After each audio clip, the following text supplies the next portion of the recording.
is it too early to judge? It seems as if judgment is starting to be passed, doesn't it? I've already judged. I've already judged.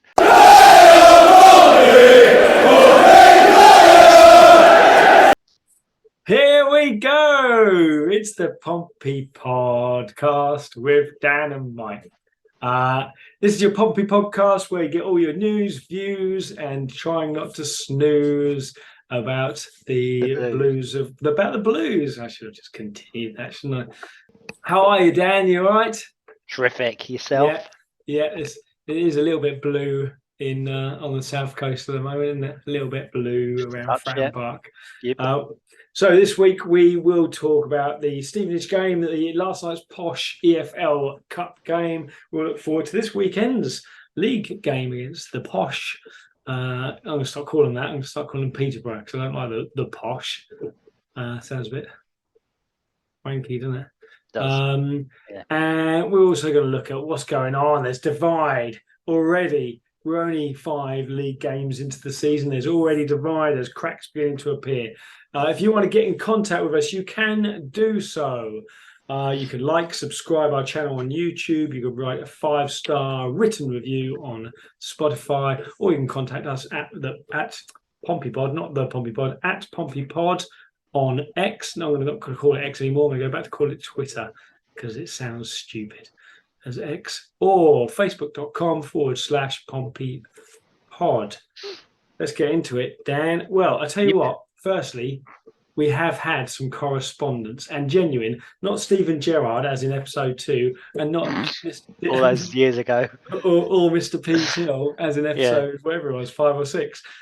We've actually had some genuine correspondence. If it's from an I. McShane. It's not from an I. McShane, and it's not from an S. Tollington either, or an F. Rives, or any of those, or S. Till. Or a P. Nesshead.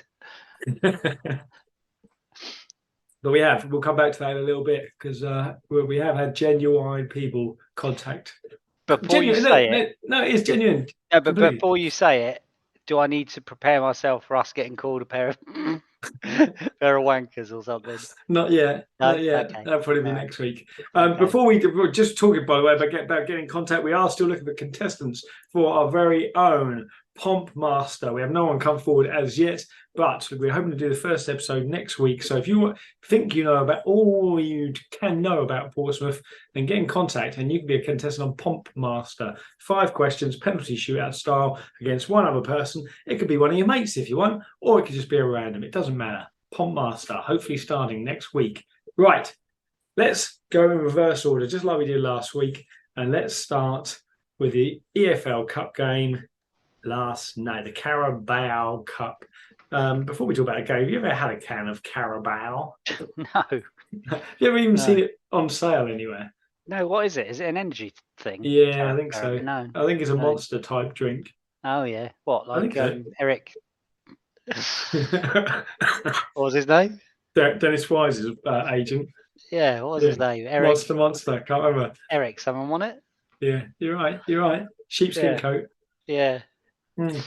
Monster. Back in the 80s and 90s. Yeah. Can't remember his name. But yeah. Anyway, Posh. Stop saying that. No, don't Peterborough. say Posh, Peterborough away. 1-1. Went out on pens. Away at home. At home. That's what I mean. Yeah. Well, similar lineup to the previous cup game, wasn't it? Yep. In that you had Raggett and Towler as our centre backs. But on all accounts, it wasn't fantastic again, which was a shame. And we had a chance to. We had that deciding penalty, didn't we? That we could have scored. Yeah. I did see the penalties. I have seen the goals. Did the penalty go out of the ground, or no? I don't think it was that bad. It wasn't good. It was he tried to do his lazy, stylish kick into the top left-hand corner, and it just didn't happen. So, no, didn't happen. So in summary, Morales wasn't much better. No, Morales was terrible. Morales was terrible because Morales I have seen, and I thought the goalkeeper committed quite early as well. Mm. They think of Xbox. I know, like I play the Xbox. Yeah. Again, yeah. for the listener, Dan's displaying his Xbox Cup there. And Very Morales delightful. didn't even look like he connected with it properly either. No. Like he kicked the floor first, which I would have thought maybe She was a poor pen. Professional footballer / international footballer might not do, but there was quite a big crowd. I imagine they were nervous. Yeah. What I mean is there was quite a big crowd at the posh end. Oh, Stop Peterborough, saying posh. Peterborough end. Sorry, It's because I've written it down on here in my notes. Yeah. And I keep seeing it. At the Peterborough end, there was I don't know, 100, maybe 50 people. I was going to say 150, but it wasn't even that Putting them off. Putting them off, showing arts and stuff. Yeah. Yeah. But out of the cup, so you know what that means. No, what's that mean? Concentrate on the league. Oh, is that what that means? I just thought it meant we're out of the cup. I must admit, I'm not fussed we're out of the cup. No, I'm not. But it would have been nice to go through and get a nice big team. Or even just get a bit of momentum going by winning an actual game of football, Dan. That would be nice, wouldn't it? Winning an actual game of football rather than just drawing every single game. And officially last night I'm seeing it as a draw. So again, we've drawn. Just can't put teams away. Can't create chances. Can't put teams away. The chance. Let's talk about the 2 goals. Have you seen the 2 goals? I did. I can't remember. Posh. So I'll talk.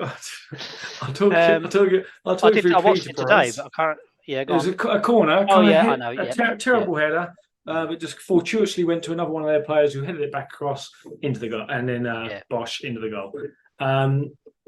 Kind of a little bit fortuitous. You probably wouldn't have expected the first header to come back in again, but not a lot the keeper could have done about it. I think our goal.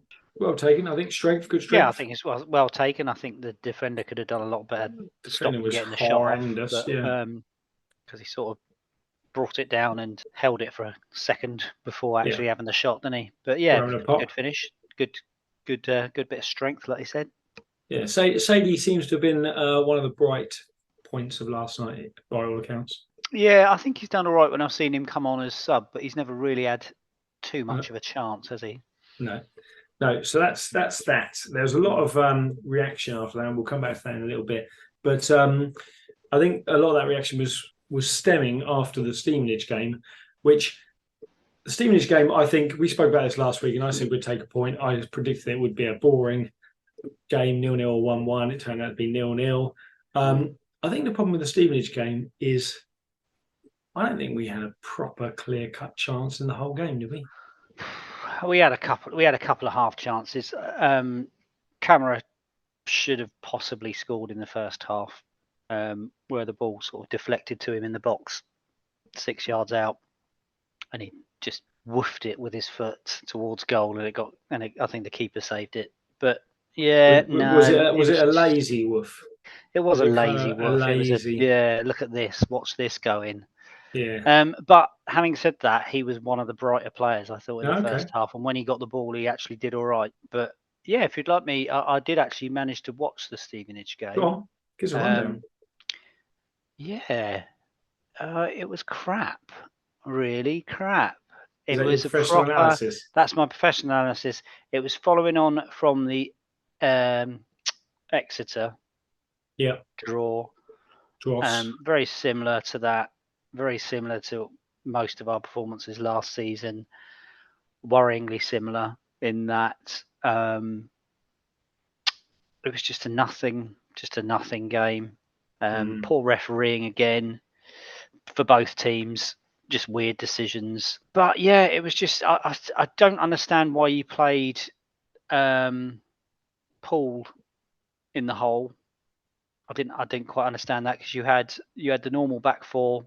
Pack Morel, Camera on the right, who was Sparks on the left, and Paul in the middle behind Bishop. Paul. Sorry, Paul. What am I saying? Paul White. Sorry. Oh yeah. So I don't know why. Well, do you know what? I can only assume that because I saw that and I thought, strange. he apparently can play there, but I can only assume that they've had a conversation and maybe about why White hasn't really hit the ground running yet. And you can only think that White's gone, do you know what, I actually prefer playing that little 10 role. Yeah. I don't know. Yeah, no, he was just poor again. Really? I haven't seen anything from him that's lived up to the hype. Well, As yet. As yet, another poor game in there. Just no creating anything. Surprised that he started. I don't know whether it's. It always seems when you've got players like that have signed, and you think, is he not playing Robertson in there because White is a signing and one of our exciting signings, and I'm going to start Robertson on the bench because he's merely a loanee. I don't know. I just didn't understand why you would put White in there and not Robertson after the way he's played. So do you think it's almost like he's brought the loanies in to be, making up the squad and challenging for places?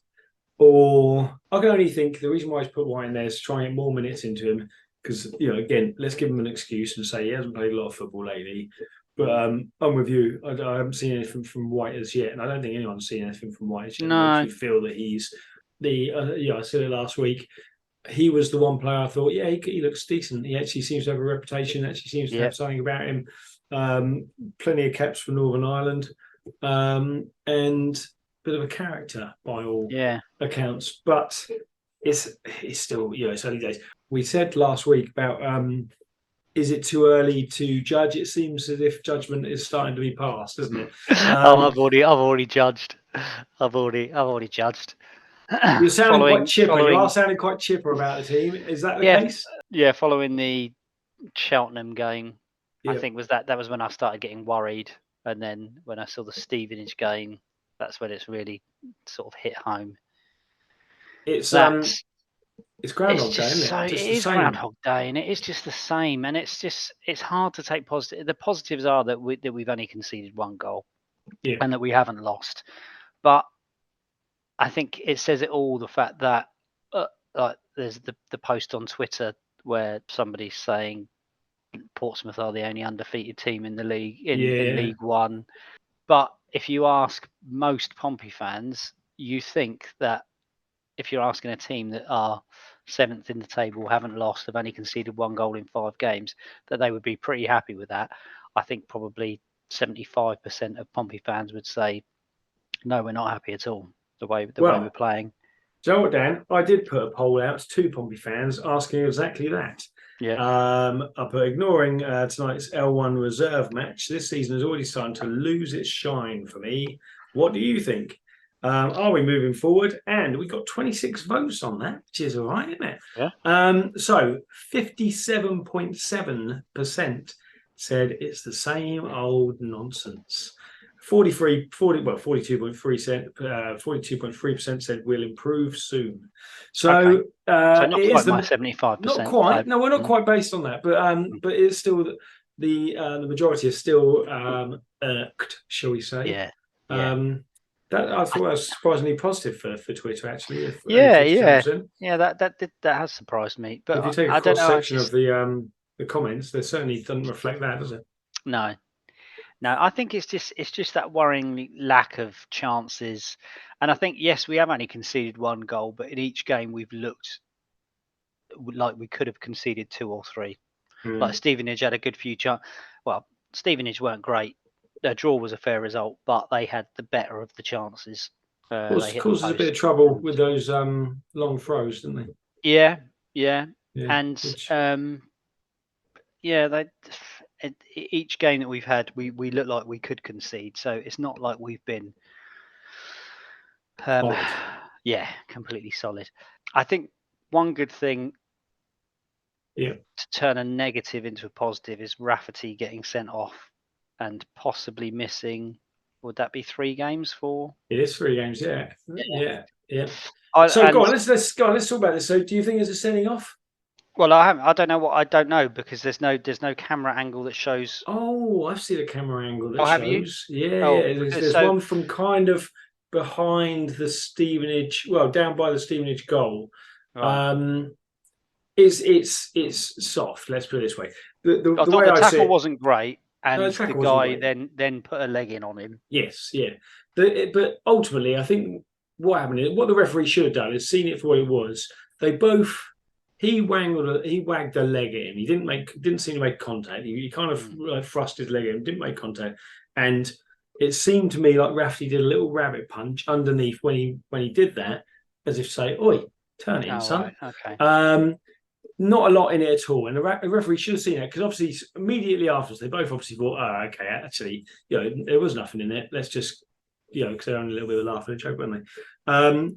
I think by the letter of the law, probably it's right, but I think common sense from the referee would have said there's not really anything in it. It was just a strong challenge. It was a little bit late by one player, so maybe Stevenage players should have got booked.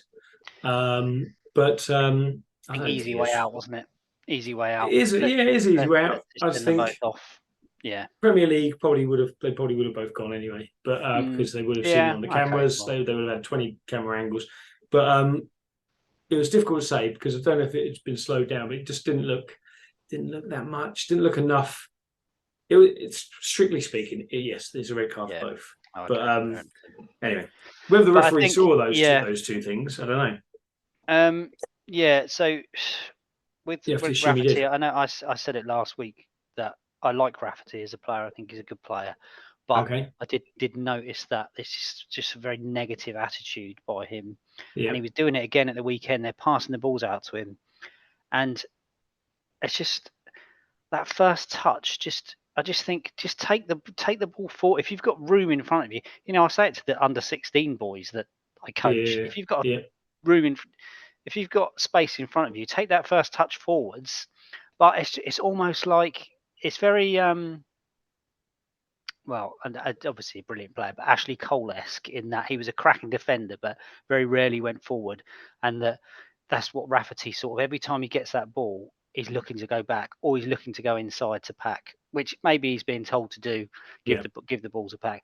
But I just find it so negative, and even the Stevenage commentators who were the worst commentators I've ever heard, regional commentators I've ever heard. My son said the same actually. Oh, they were not only biased, they were just stupid as well. They were just completely stupid. But anyway, even they were taking the mick out of Pompey. They were just saying, "Oh, here we go, back to the keeper, into the centre back, back to the right back, back into the centre back, over to the left back," and it's just that is what it is. And that's all very well and good if you've got a plan then to. Because obviously what you're trying to do by doing that is you're trying to bring them on with a high press. But if someone's not playing a high press, it's irrelevant, isn't it? Because Brighton do a similar sort of thing in the Premier League, don't they? And what they're doing is they're trying to draw teams on. And what they suddenly then do very well is within two passes, they're now through on goal. That's it. Because they're bringing you in. But it doesn't seem as if the plan, and that's fine. Let's all play a Guardiola way. It's all pretty and it's amazing. It's great when you've got 50 million pound players all over the pitch. Yeah. But when you've got our side, you can't do it. You can't do it. You can't, and you also can't do it when a team just sits back off you. There's no point because they're not going to go and high press you. You're not going to then suddenly be able to turn it around and get in behind. So I think that's kind of part of our problem. If we are trying to play that way, it may actually work better against the Derbys, against the Barnsleys and people like that who are going to try and come at you. But well, we'll find out. We will see in the next few weeks, won't we? I think that's the biggest problem is that we haven't played anyone really of notice yet, have we? And we've only picked looked great. Yeah, and we haven't looked great. 9 points. Yeah. Now, on another positive, if we do win at the weekend, we will have achieved what I predicted at the beginning of the season is 12 points for the first 6 games. So that will be a plus. But I think this little run of games is crucial. I think if we don't get 3 points at the weekend, and if we lose to either Barnsley or even both of those, I think what we're going to see is there's going to be suddenly an immense amount of pressure on Mousinho in his first game. Doesn't fill me with a massive amount of confidence. I'm not Mousinho out. Don't get me wrong. I'm not, but I'm just not convinced that I've seen anything at all to see that there's progress apart from the fact of not conceding goals. No, I completely agree with that. There's been no progress since Cowley left. No. So yeah, other than the fact Um, that maybe we're not conceding as many, but Yeah, we're drawing games, but we're drawing games against teams that we'd expect to draw against, and we're beating teams that we'd expect to beat. We're drawing teams against teams that we'd expect to beat. I don't know if that's the right way around. I don't know. we're I'm drawing all against over teams shit. that we should beat, Yes, and we're beating not teams. beating teams that we shouldn't be able to beat. But yeah, so we got 5 games, haven't we? And we've got 5 teams in the top half. I mean, if you look, Barnsley are the lowest of those teams, and they're in 12th. And you Yeah. know Barnsley aren't going to be in 12th at the end of the season. They're going to be in the top They're going to be up 6, there, aren't they? you would imagine. And yeah, so you look at those 5 games: Peterborough home, Lincoln at home, and Lincoln are what, they're 4th or something, aren't they? Yeah, tough And games. then Derby, Barnsley, and Wigan away. They're probably 3 of the toughest away games, or that you'd expect would be the three of the toughest away games in the league. And Derby have had an indifferent start, but they had an indifferent start last season as well, didn't they? Barnsley will be tough. We're going to be tough. We're going to start well, haven't they? So that's it. I think by the end of September, I think we'll have a decent idea of where we're going to be. Let's be honest, they're not going to get rid of him anytime soon, are they? So we kind of have to stick with it. And I'm not saying they should get rid of him anytime soon, but what we do need to see, even if he came out and said, "Look, we're not getting it right in the final third, but this is what we're trying to achieve." Even if he said something like that's what it is, you're not giving away your blueprint there, are you? Just by saying what we're trying to do is we're trying to get, but there doesn't seem to be that.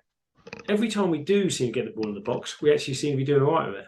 Yeah. So let's just start getting that ball in the box. I don't know. Well, I even think, which I've said a few times, just to change the formation. Do that, mate. Do it. Let's change the formation. Yeah. Stick 2 up top. Stick 2 up top, and then even that might even get the fans on your side, because they'll go, oh, at least he's trying something different. We've been saying we want to see Sadie up there or whoever. Yeah. So just try something different. See what happens. I think we've got a good opportunity to do it at the weekend, because you've got Rafferty out, so you bring in Swanson. You could literally just move Ogilvie across into that centre back position alongside making a back 3. Play Sparks as a wing back. The wide players clearly aren't working anyway, so why not just play with those 2? Yeah. Have that midfield kind of triangle with one behind, and then you've suddenly got yourself. The thing that creates is when you're going forward, you've suddenly got that overload, and all you need is for Pack to sit back in, and you've still got a fairly comfortable back line there, and you've still got a comfortable 4, but you've got overload going forward. You can have Morel or whoever is going to play in that role, just in that little arc around the kind of the final third. It makes sense. Just try something. It's sense. Even when he makes the subs during a game, it's always like for like. It's always, I'm going to take a player off, take a winger off, put a winger on. I'm going to take a midfielder off, put a midfielder on. It's never, I'm going to take that player off and I'm going to change it up, and we're going to go 3 at the back, or we're going to go 2 up top. It's just, I want to keep my 4-5-1 if my life depends on it, and just play like for like. So just mix it up. I think our Pompey season, our season could genuinely be defined by this time next month. So I did put out a few questions, and we have had a couple of responses, Dan. Here we go. This is it, interaction. So I put out, why are we not creating enough chances? Who should be in? Who should be out? And what do you think Mousinho's plan is? I've had 2 responses. I'm going to go through both of them. First one, Bob the Oracle has said, number 1, why are we not creating enough chances? Because we've, again, recruited/retained average to below average and some injury-prone midfielders and wings. So, I think that's a fair comment. Number 2, who should be in, who should be out? Doesn't matter, is what he said, because reference midfielders and the wingers, see one above, because you're basically saying we haven't got that depth in those areas anyway. And Mousinho's plan is pray, apparently.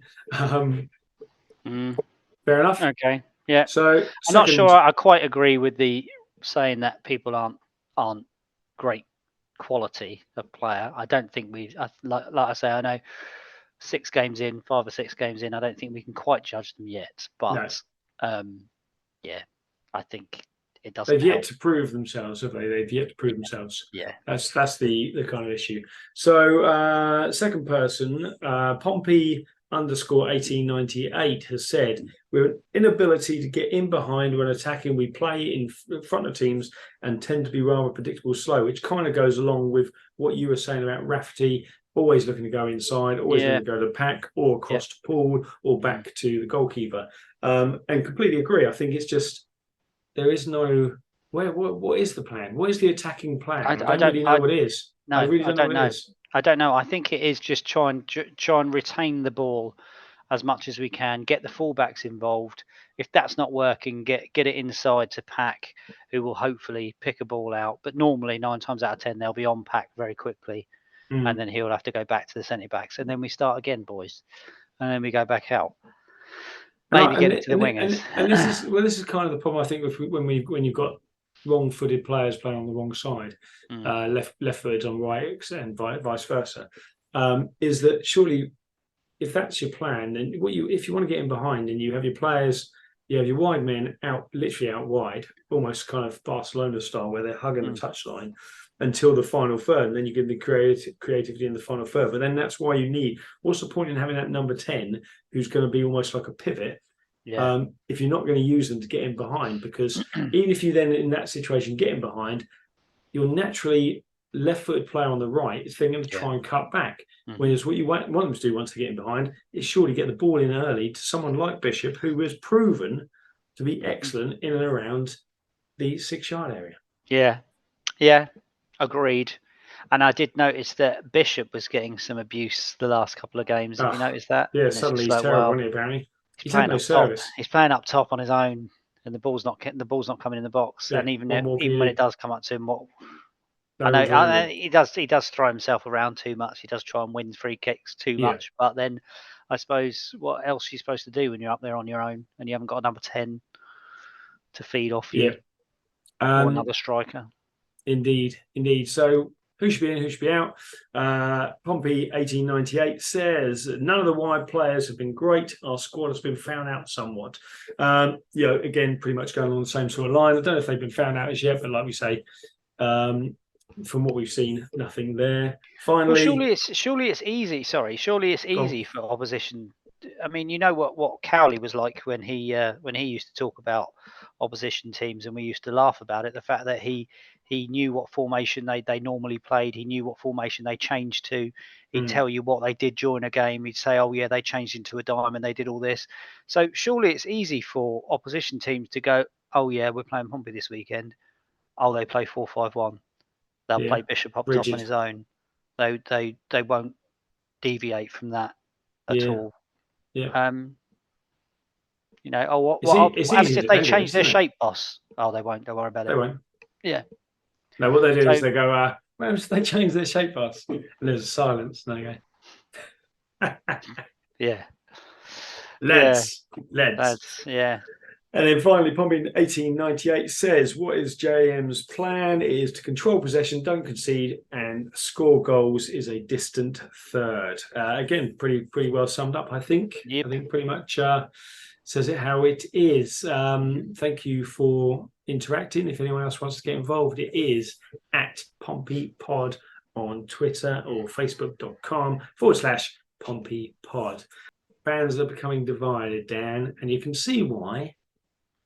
Because it's dross, isn't it? It's just the same old. Yeah. Me and you are two of the most positive people that I know, and even we're starting to get down about it, aren't we? Yeah. If you've watched last season's Pompey Pod, was called "Eat My Goal," then you'll see how positive we are, and we're getting down. I'm a naturally positive person. You know that. You exude positivity. Yeah. Anyone that says otherwise is a prick. Smart pricks out there, isn't there? Yeah. Loads. They're all idiots. All of them. Yeah. Well, I think it's just the sameness, isn't it? And it's just the fact that there's been no. It's like I think someone said, even if we were losing 4-3. It might have even been you said it on here last week. Even if we're losing 4-3, then that'd be progress. The fact that we're scoring goals. It's it's an entertainment Can we business. complain too much? Can we complain too much? Yeah, we Mike? can. Yeah, we can. Okay, could be worse. You could be Everton, who are currently losing to Doncaster. Oh dear. In the Caramel Cup. Caramel Cup. Okay, so that's pretty much it. Apart from all we're going to do is we're going to look forward to Peterborough at the weekend. I'll be there. You'll be there. What's your predictions for this game, Dan? I know we've talked negatively. Have we got any positives? Have we got a light at this end of this tunnel? I would say my prediction is that Johnson Clark Harris, or JCH, as he's known to the posh fans and commentators, will score at least one goal. Okay. For them. I don't know, Mike. I don't know. 1-1, a draw, 0-0. I'd say put money on 0-0 at half time. A 0-0 at half time. Yeah. I might even have a look and see what the odds are for that. Because you reckon we're now in a situation where it's more likely that an official is going to get injured during one of our games than we are actually going to win? Yeah, that was fun again on Saturday. It seems to be a more likely occurrence, doesn't it? Yeah. So I am going to stick my neck out and I'm going to say we will win by 2-1 against the Peterborough. Yeah. And what are you saying? Formation and. Oh well, we know it's going to be. Can you hear that racket? Yeah, I can actually. Yeah, Jesus Christ. Sorry, carry on. So I'm going to predict a 2-1 win, and formation-wise, I'm saying 4-5-1. Yeah. Ogilvie, Swanson, Paul. Ogilvie, Swanson. Is Swanson going to be fit though? He went off injured, didn't he? Yeah, he hasn't looked great. From what I've seen of him, so maybe Sparks. Or did he go off injured, or did he just go off because he's saving him for the weekend because he's going to play? What, last night? I don't know. Yeah. Did he? I can't remember now. Anyway, and then Pack Morale. Robertson back in maybe, although he played him again last night, didn't he? Is Tino going to be on the team sheet? Oh yeah, we haven't discussed him, have we? And Javin. See if he gets injured yet. No, he won't. He'll be fine, and he'll be. I think I don't know anything about him, but a lot of people seem quite excited, don't they, that Tino's coming? Yeah, I would say let's go for the three at the back. Yeah. To put an extra one on JCH. Yep. 3 at the back with your wing backs, Sparks being one. Yeah. Okay. Ogilvie, I suppose, being the other. Okay. Yeah. And Morale Pack. Tino, Sadie. Oh, Bish. Yeah. Or Bish. Robertson. Well, that's the thing. That's the only thing. If he does play the 4-5-1 or 4-2-3-1, whatever you want to call it, say he's got to be in with a shout to start, isn't he? I think in that kind of 10 role. I actually don't mind him in that 10 role. I think he's a bag of energy. I don't think technically he's the best player in the world, but I think he's a lot of energy. Yeah. He's big, he's strong, he puts himself about, doesn't stop running. He's a big fella. He's a big fella. He's a big reminds me of the late 80s when somebody said that Mark Hughes's ankles are as big as his thighs. No, they're not. They're not that big, are they? He hasn't got some sort of weight problem. Got cankles. But, inverted legs. Yeah. He's a big fella. He is. Okay, well, so you're saying draw. I'm going to go win. I think it's going to be win. I think it's going to be a little bit of a high, and I think that's going to take us into that little tough period.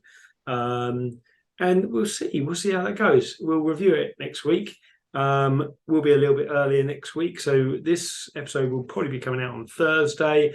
Next week will be out on Tuesday at the latest. If you want to get involved with Pomp Master, let us know on PompyPod on Twitter and also facebook.com/PompyPod. Can I just say if it's rubbish, against Peterborough, if Yeah. it's another boring draw/defeat, Yeah. can I quit? Can I quit this? Or should we just put out the same episode again, see if anyone notices? Yeah. And just we'll just dub out Peterborough Yeah. and put in. Well, actually, we've already done Peterborough review. Yes, you can. Okay. All right. Yeah, only for 1 week. Fingers crossed. Okay, that is it for the Pompey podcast this week.